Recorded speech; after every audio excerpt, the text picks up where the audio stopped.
What is a subdural hematoma? A subdural hematoma is a blood vessel rupture between the brain and the outermost membrane layer covering the brain, which is called the dura. Hi, I'm attorney Robert Jarchi, and today's topic is subdural hematomas. The brain is surrounded by a network of veins, including veins from the skull.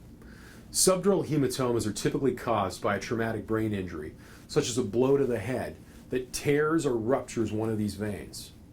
When the brain is accelerated back and forth within the skull, the veins connecting the brain to the skull, known as bridging veins, may become stretched to the point of tearing or breaking.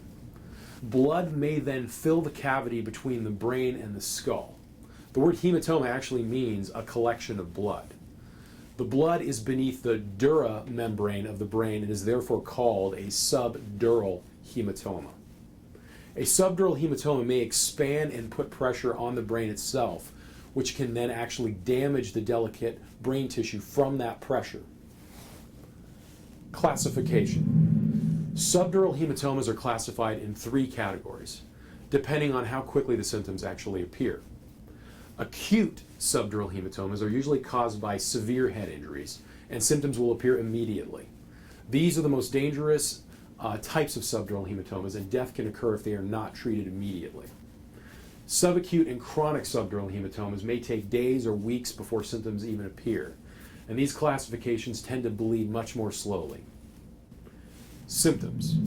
Signs and symptoms of subdural hematoma include a history of a recent head injury, a loss of consciousness, seizures, headache, dizziness, nausea, impaired speech, impaired hearing, impaired vision, impaired coordination, lethargy, weakness, and personality changes. Treatment and surgery.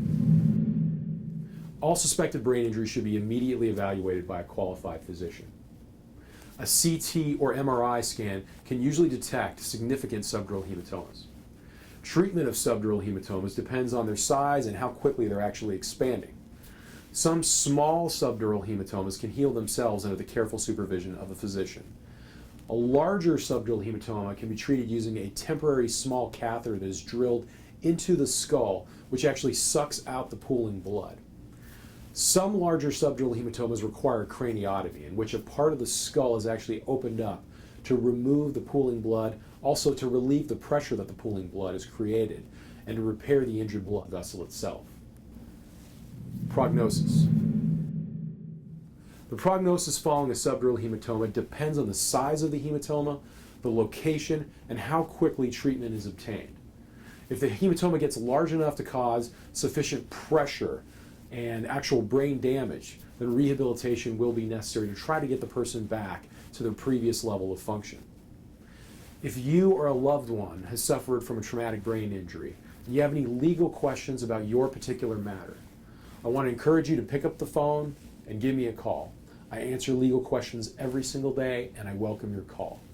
You can reach me toll-free at 888-3100-LAW. And the word law translates into the numbers 529. You can also check out my website at greenberlet.com as well. I look forward to hearing from you and answering any legal questions you may have. Thank you.